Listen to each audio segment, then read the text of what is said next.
El conde de Montecristo, capítulo séptimo. El interrogatorio. Apenas hubo salido del comedor, despojóse el sustituto de su risueña máscara, tomando el aspecto grave de quien va a decidir la vida o la muerte de un hombre. Sin embargo, aunque obligado a mudar su fisonomía, cosa que alcanzó el sustituto a fuerza de trabajo y tal vez ensayándose al espejo como los cómicos, en esta ocasión le fue doblemente difícil fruncir las cejas y dar a sus acciones la gravedad oportuna, puesto que dejando a un lado el recuerdo de las opiniones políticas de su padre, que podían en lo futuro impedirle su fortuna, Gerardo de Villefort era completamente feliz en aquel momento, rico de suyo, además de gozar a los 29 años de una posición brillante en la magistratura. Iba a casarse con una joven hermosa a quien amaba, si no con ciega pasión, por lo menos razonablemente, como puede amar un sustituto del procurador del rey. Además de su belleza, notable sin duda alguna, la señorita de Saint-Méran, su futura esposa, pertenecía a una de las familias más importantes por aquel entonces, y con la influencia de su padre, que por ser hija única Renata pasaría al yerno enteramente. Llevaba en dote 50.000 escudos, que con las esperanzas, palabra horrible inventada por los que hacen del matrimonio un juego de cubiletes, podía aumentarse un día hasta 500.000 con una herencia.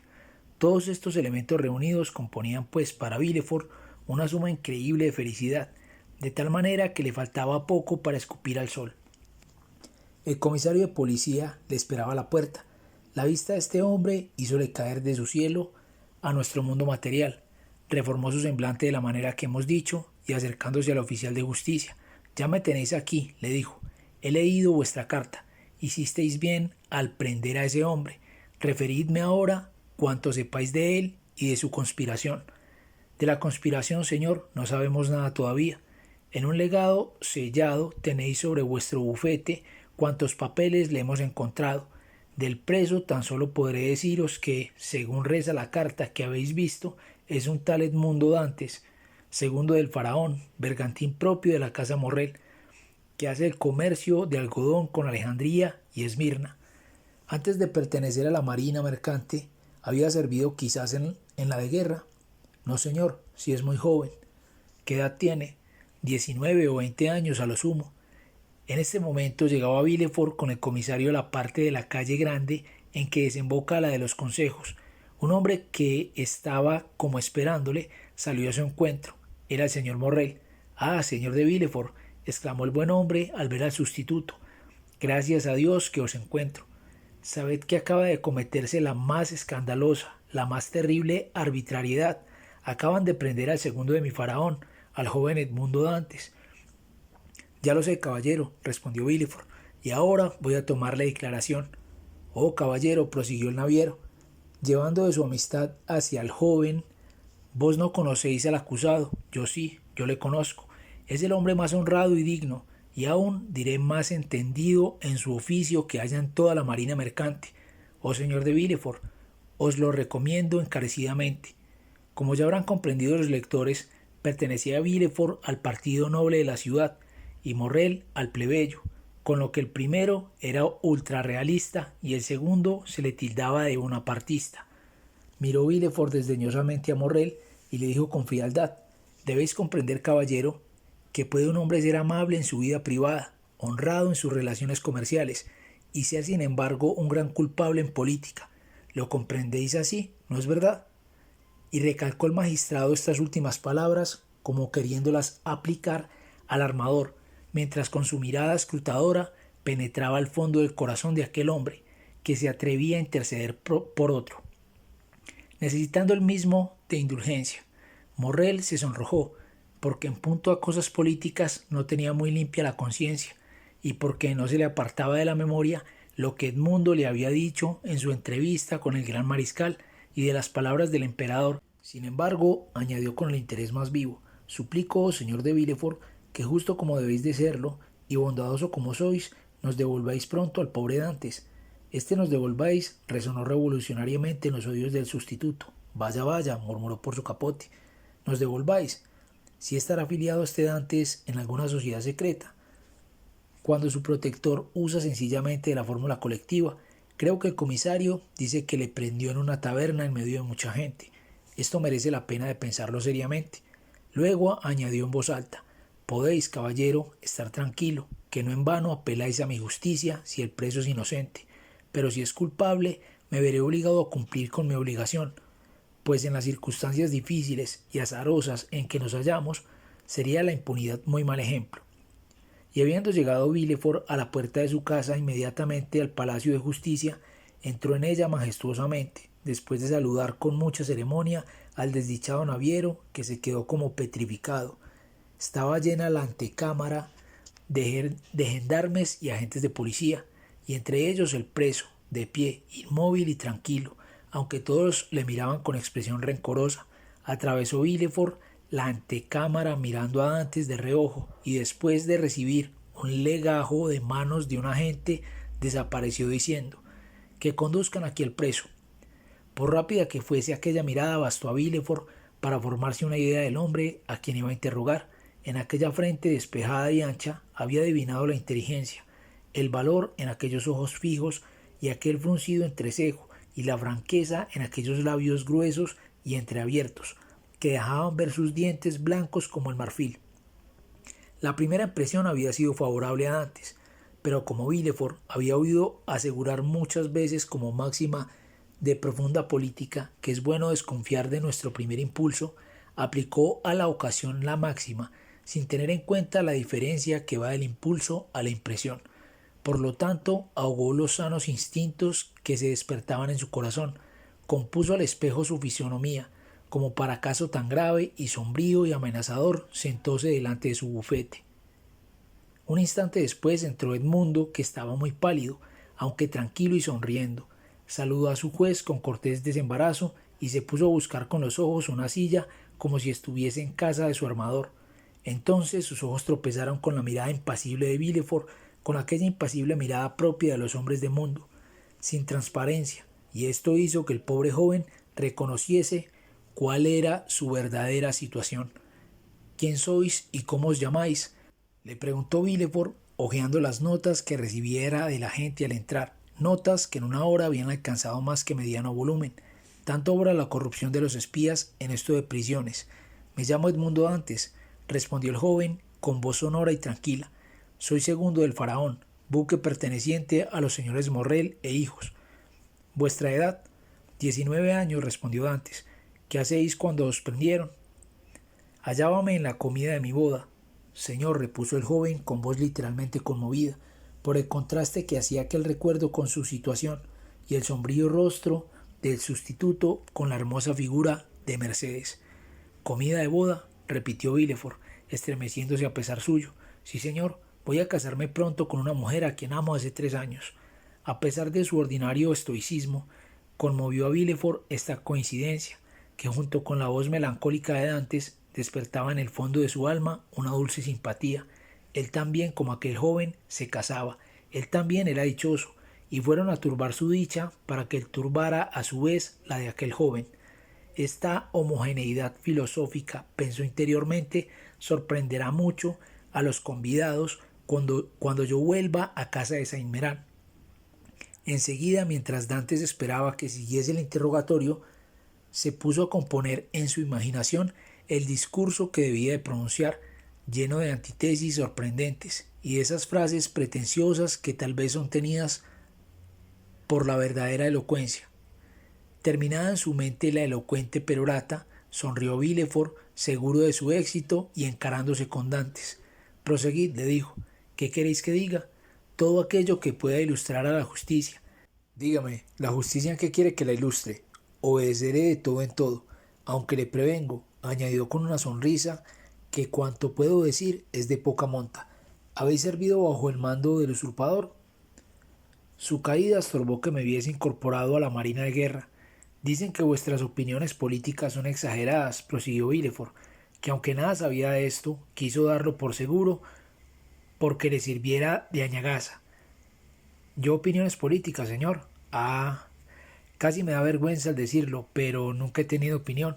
Con mis 19 años escasos, como ya os dije, ni sé nada ni estoy destinado a otra cosa que a la plaza que mis navieros quieran otorgarme. Así pues, todas mis opiniones, no digo políticas sino privadas, se resumen en 3 sentimientos: el cariño de mi padre, el respeto al señor Morrel y el amor de Mercedes. Es cuanto puedo decir a la justicia. Supongo que no le debe de importar mucho. A medida que antes hablaba, Villefort estudiaba aquel rostro tan franco y dulce a la vez, y recordaba las palabras de Renata, que sin conocerle intercedió por aquel preso. Ayudado del conocimiento que ya tenía de los crímenes y de los criminales, hallaba en cada frase de Dantes una prueba de su inocencia. Aquel joven, o mejor dicho, aquel muchacho sencillo, natural, elocuente, con esa elocuencia del corazón que jamás encuentra el que la busca, henchido de afectos para todos, porque era dichoso, cosa que trueca en buenos a los hombres malos, contagiaba en su dulce afabilidad hasta a su mismo juez. A pesar de lo severo que se le mostraba a Villefort, ni en sus miradas, ni en su voz, ni en sus acciones, tenía Edmundo para él más que bondad y dulzura. Cáspita, exclamó para sí Villefort, qué joven tan interesante. No me costará mucho trabajo cumplir el primer deseo de Renata, lo que me valdrá además un buen apretón de manos de todo el mundo. De tal modo serenó esta esperanza al señor de Villefort, que cuando volvió a ocuparse de Dantes, el joven, que había observado atentamente las mudanzas de su rostro, le sonreía tan bien como su pensamiento. ¿Tenéis enemigos?, le preguntó Villefort. Enemigos yo, repuso Dantes. Afortunadamente valgo poco para tenerlos. Aunque mi carácter es tal vez demasiado vivo, procuro siempre refrenarlo con mis subordinados. 10 o 12 marineros tengo a mis órdenes. Que se les pregunte y os responderán que me aprecian y me respetan. No diré como a un padre, que soy muy joven para eso, sino como a un hermano mayor. Si no enemigos, podéis tener rivales. Vais a ser capitán a los 19 años, lo que para los vuestros es una posición elevada, y vais a casaros con una mujer que os quiere, felicidad rarísima en la tierra. Estos favores del destino os pueden acaso granjear envidias. Sí, tenéis razón, es muy posible. Cuando vos lo decís, vos que debéis conocer el mundo mejor que yo, pero si estos rivales fuesen amigos míos, os declaro que no deseo conocerlos por no verme obligado a aborrecerlos. Os equivocáis, Dantes. Importa mucho conocer el terreno que pisamos, y de mí sé decir que me parecéis tan bueno, que por vos me separaré de las ordinarias fórmulas de la justicia, ayudándoos a descubrir quién sea el que os denuncia. Aquí tenéis la carta que me han dirigido. ¿Reconocéis la letra? Y sacando la denuncia de su bolsillo, la presentó Villefort a Dantes. Al leerla, este pasó como una sombra por sus ojos y respondió: no conozco la letra porque está de propósito disfrazada, aunque correcta y firme. De seguro la trazó mano habilísima. Cuán feliz soy, añadió, mirando a Villefort con gratitud, cuán feliz soy en haber dado con un hombre como vos, pues reconozco en efecto que el que ha escrito ese papel es un verdadero enemigo. Y en la fulminante mirada con que acompañó el joven estas frases, pudo comprender Villefort cuánta energía se ocultaba bajo aquella apariencia de dulzura. Seamos francos, dijo el sustituto. Habladme no como preso al juez, sino como hombre en una posición falsa a otro que se interesa por él. ¿Qué hay de verdad en esto de la acusación anónima? Y Villefort arrojó con disgusto sobre su bufete la carta que antes acababa de devolverle. Todo y nada, señor. Voy a deciros la pura verdad, por mi honor de marino, por el amor de Mercedes y por la vida de mi padre. Hablad, dijo en voz alta Villefort. Luego añadió para sí: si Renata me viese, creo que quedaría contenta de mí, y no me llamaría ya cortacabezas. Oíd, señor, al salir de Nápoles, el capitán Leclerc se sintió atacado de calentura cerebral. Como no había médico a bordo y el capitán se negaba a que desembarcásemos en cualquier punto de la costa, porque tenía prisa en llegar a la isla de Elba, su enfermedad subió de punto hasta que a los 3 días, sintiéndose acabar, me llamó y me dijo: querido Dantes, juradme por vuestro honor que haréis lo que os voy a encargar ahora. De ello dependen los mayores intereses. Lo juro, capitán, le respondí. Pues oíd, como después de que yo muera os pertenece el mando del faraón, en calidad de segundo lo tomaréis, y haciendo rumbo a la isla de Elba, desembarcaréis en Portoferrajo. Preguntaréis por el gran mariscal y le entregaréis esta carta. ¿Acaso entonces os darán otra con una comisión que me está reservada a mí? La cumpliréis y todo el honor será vuestro. Así lo haré, mi capitán, pero supongo que no será tan fácil como pensáis el llegar hasta el gran mariscal. Esta sortija os abrirá todas las puertas y allanará todas las dificultades, respondió Leclerc, y me entregó la sortija. Ya era tiempo, porque 2 horas después deliraba y a la mañana siguiente había ya muerto. ¿Qué hiciste entonces? Lo que debía, señor. Lo que otro cualquiera en mi lugar hubiera hecho. Siempre son sagrados los deseos de un moribundo, y entre los marinos, órdenes. Hice pues rumbo a la isla de Elba, a donde llegué a la mañana siguiente, desembarcando yo solo.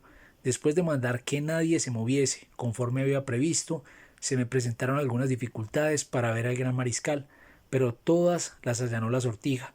Tras rogarme que le refiriera los detalles de la muerte de Leclerc, como el pobre capitán había sospechado, me entregó una carta encargándome que la llevara en persona a París. Prometíselo resueltamente porque así cumplía también la última voluntad de mi capitán. Lo demás ya lo sabéis. Desembarqué en Marsella, arreglé todos los asuntos de aduana y sanidad y corrí por último a ver a mi novia, que he encontrado más bella y más encantadora que nunca. Gracias al señor Morrel, todas las diligencias eclesiásticas se apresuraron, de modo que cuando me prendieron asistía, como dije, a la comida de boda. 1 hora después pensaba casarme y partir mañana a París, cuando esta maldita denuncia que parece despreciáis tanto como yo. Sí, sí, murmuró Villefort, todo lo creo, y a ser culpable lo sois de imprudencia, aunque imprudencia legítima, pues vuestro capitán os la impuso. Por consiguiente, dadme esa carta de la isla de Elba, y con la palabra de presentaros así que os llame, podéis volver al lado de vuestros amigos. ¿Con qué es decir que ya estoy libre, señor?, exclamó Dantes lleno de júbilo. Sí, pero dadme primero esa carta. Debe estar en vuestro poder, porque en ese paquete reconozco algunos papeles de los que me cogieron. Aguardad, dijo el sustituto a Dantes, que ya cogía su sombrero y sus guantes. ¿A quién iba dirigida? Al señor Noirtier, calle de Coquerón, París. Un rayo que hiriera a Villefort no le trastornará más que este imprevisto golpe. Dejóse caer sobre su asiento, del que se había separado un sí es no, es para Sir el legajo, y hojeándolo precipitadamente, entresacó la carta fatal, contemplándola con terror indescriptible. Al señor Noirtier, calle de Coquerón, número 13, murmuró palideciendo cada vez más. Sí, señor, respondió Dantes. ¿Le conocéis? No, respondió el sustituto vivamente. Un fiel servidor del rey no conoce a los conspiradores. ¿Es una conspiración?, le preguntó Edmundo, que después de haberse creído libre, empezaba de nuevo a asustarse. De todos modos, os lo repito, señor, ignoraba el contenido de esa carta. Sí, repuso Villefort con voz sorda, pero no ignorabais el nombre de la persona a quien va dirigida. Era preciso que lo supiese para poder entregársela a él mismo. ¿Y no se la habéis enseñado a nadie?, dijo Villefort leyendo y demudándose al mismo tiempo. A nadie, os lo juro por mi honor. ¿Ignora todo el mundo que sois portador de una carta de la isla de Elba para el señor Noirtier? Todo el mundo, señor, salvo la persona que me la entregó. Eso ya es mucho, muchísimo, murmuró Villefort. Su frente fruncíase cada vez más a medida que proseguía la lectura de la carta. Sus labios blancos, sus manos temblorosas, sus ojos sanguinolentos hacían cruzar por el cerebro de Dantes las más dolorosas fantasías. Terminada la lectura, el sustituto dejó caer la cabeza entre las manos, permaneciendo un instante como fuera de sí. «Dios mío, ¿qué ocurre de nuevo?», preguntó tímidamente Dantes. Villefort no respondió, y al cabo de un rato volvió a levantar su rostro descompuesto para releer la misiva. «¿Decís que no sabéis el contenido de esta carta?», volvió a preguntar a Edmundo. «Os juro por mi honor», respondió Dantes, «que lo ignoraba. Pero, Dios mío, ¿qué tenéis? ¿Estáis malo? ¿Queréis que llame?» «No, señor», dijo el sustituto levantándose vivamente. «No abráis la boca, no digáis una palabra. Yo soy quien manda aquí, no vos». «Era, señor, no más que por ayudaros», dijo Dantes, un tanto herido en su amor propio. «De nada necesito, fue un mareo pasajero. Ocupaos de vos, dejadme a mí, responded». Dantes esperó el interrogatorio que auguraba este mandato, pero vanamente. Volvió el sustituto a caer en el sillón y, pasándose por la frente su mano fría, se puso a leer la carta por tercera vez. «Oh, si sabe lo que contiene esta carta, si sabe que Noirtier es padre de Villefort, estoy perdido, perdido para siempre. Y de vez en cuando miraba de reojo a Dantes, como si quisiese penetrar ese velo impenetrable que cubre en el corazón los secretos que no suben a los labios. «Oh, no vacilemos», exclamó de repente. «Pero en nombre del cielo», exclamó el desdichado joven, «si dudáis de mí, si sospecháis de mi honradez, interrogadme, que estoy dispuesto a contestaros». Hizo Villefort un violento esfuerzo sobre sí mismo, y con un acento que en vano procuraba fuese firme. «Caballero», le dijo, «resultan contra vos los más graves cargos. No está ya en mi poder, como creía antes, el poneros en libertad ahora mismo. Antes de paso tan grave, debo consultar al juez de instrucción.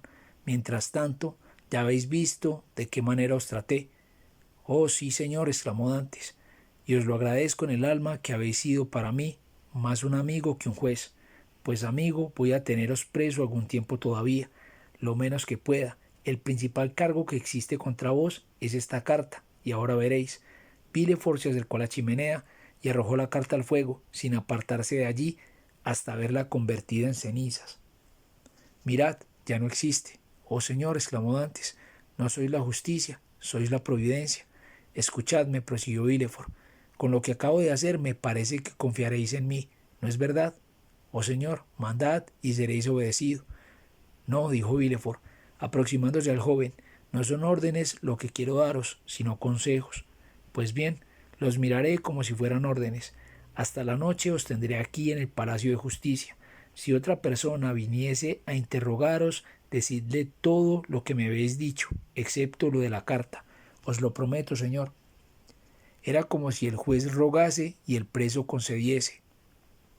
«Ya comprendéis», añadió mirando las cenizas que aún conservaban la forma de papel y revoloteaban en torno a la llama, «ya comprendéis que destruida esta carta y guardando el secreto por vos y por mí, nadie os la volverá a presentar. Negad pues, si os hablan de ella, negadlo todo, y os habréis salvado». «Os lo prometo, señor», dijo Dantes. «Bien, bien», añadió Villefort, llevando la mano al cordón de la campanilla, pero se detuvo al ir a cogerlo. «¿No teníais más carta que esa?», le preguntó. «No, señor, era la única». «Juradlo». «Lo juro», dijo Dantes, extendiendo la mano. Villefort llamó y apareció un comisario de policía. Acercóse Villefort al comisario para decirle al oído ciertas palabras, a las que respondió aquel con una leve inclinación de cabeza. «Seguidle», dijo Villefort a Dantes. Hizo el joven una genuflexión y con una postrera mirada de gratitud salió de la estancia. Apenas se cerró tras él la puerta, cuando faltaron las fuerzas al sustituto, y cayendo en un sillón, casi desvanecido, murmuró: «Oh, Dios mío, ¿de qué sirve la vida y la fortuna si hubiese estado en Marsella el procurador del rey, si hubieran llamado al juez de instrucción en lugar mío? Segura era mi ruina, y todo por ese papel maldito. Ah, mi padre mío, habéis de ser siempre un obstáculo para mi felicidad en este mundo. He de luchar yo siempre con vuestra vida pasada». De repente brilló en toda su fisionomía un fulgor extraordinario. Dibujóse en sus labios contraídos aún una sonrisa. Sus ojos vagos parecían como si se fijasen con un solo pensamiento. «Eso es, sí», dijo, «esa carta que debía perderme, ¿labrará acaso mi fortuna? A Villefort, manos a la obra». Y asegurándose de que el reo no estaba ya en la antecámara, salió a su vez el sustituto del procurador del rey y se encaminó apresuradamente hacia la casa de su prometida.